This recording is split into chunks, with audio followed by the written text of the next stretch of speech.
Ayan, so meron tayong question, Sir, paano mas madali at effectively magets yung binabasa mo? Wala akong ma-advise on how you can make it easier for you, no? Kasi it depends really on you.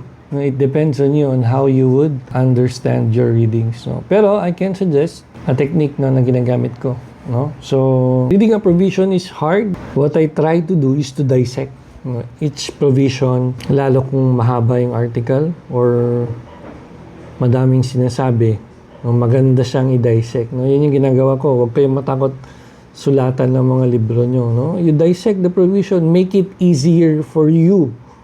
Okay, I'm not guaranteeing that this will work for you, pero this works for me. No? I always write sa aking libro. I'll show you one. Don't judge my pen and my book nung College of Law. Okay? Sige. So, I'll show you one. Ayan. So, nakita ko itong aking lumang libro on. Pasensyahan nyo na.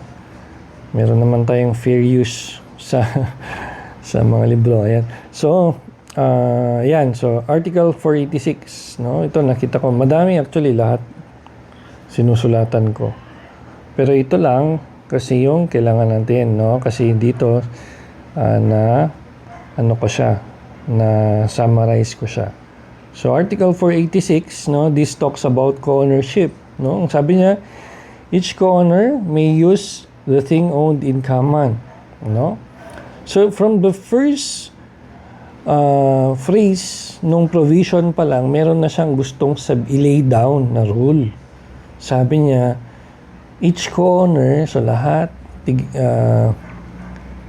ng co-owner may use the thing owned in common. So, pwede nilang gamitin yung common na pag-aari nila. O whether that is a land or a house, pwede daw nila yung gamitin kahit sino sa kanila. Each co-owner, kahit sino. So, that is the rule. No, you can write there, no, sa gilid or sa ganyan ginawa ko, no.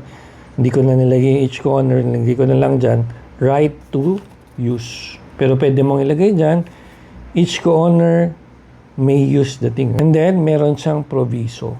Yung proviso, yan yung provided. Sinabi mong provided, that is your condition. No? Condition na ano?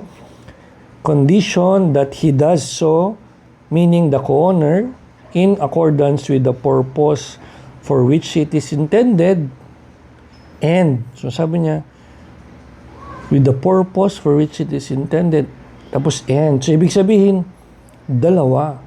No? Hindi lang for the purpose, dapat hindi rin, ayan, no, in such a way as not to injure the interest of the co-ownership or prevent the other co-owners from using it according to their rights. No? So, may condition pala yung right to use.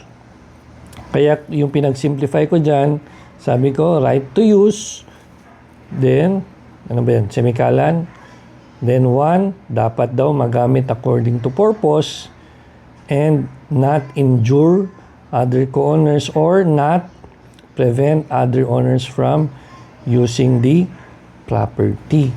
So, kapag ganyan mo kasi siya sinulat, kahit hindi mo nabasahin ito, magigets mo na siya by just reading this. Okay? So, that is already the first sentence. No? Haba na kasi ng isang sentence yan. That's already the first sentence. Okay? Hindi pa siya tapos. So, the purpose of the co-ownership may be changed by agreement either express or implied. So, sabi niya, you can use it provided that it is according to the purpose. Tapos, sinabi niya dun sa last sentence, take note, the purpose daw may be changed, no, by agreement, whether that is expressed or implied. So, if you can get my point, I am translating the provision. So, tinatranslate ko siya in an easier manner para pagbabalikan ko siya, kahit ito na lang ang titignan ko, gets ko na siya. Okay? Or yan, pwede ko ring numberan. Or in other cases, yan, binibilugan ko lang. Para yun na lang titignan ko yung nakabilog. Ayan. So, pwede tayong tumingin pa ng ibang book. Wait lang. Ito, ayan, no? Ito, same principle din, no? I always try to simplify things kasi nga sa yung mga books natin sa law school, madaming sinasabi or mahaba. So, I always try to simplify it, no? Kung tignan mo, titignan ko na lang general rule kapag duty ng lawyer. Ayan, no? Duty mo sa client is, ayan, no? The lawyer's duty to maintain and violate his client's confidence is perpetual. So, meaning forever.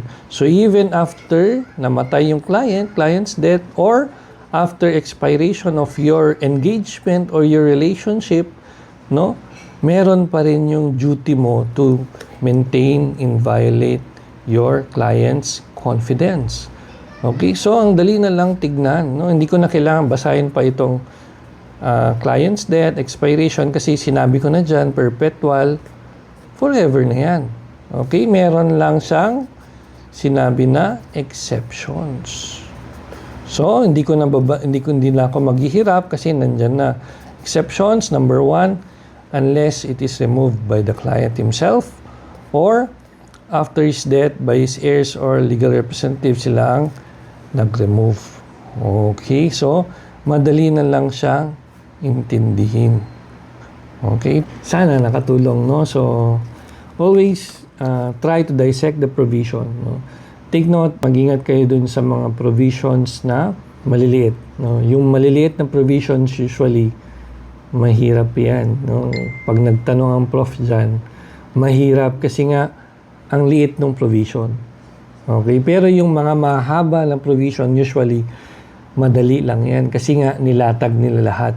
Yun ang clue ko. No? Kapag mahaba yan, ang gagawin mo lang dyan, isi-simplify mo lang. Gawan mo lang siya ng summary. Mabilis siyang mag-gets. Pero kapag yung provision is maliit, no? Usually, mahirap siyang i-explain. No? So, yun lang. Sana makatulong. Okay? Thank you.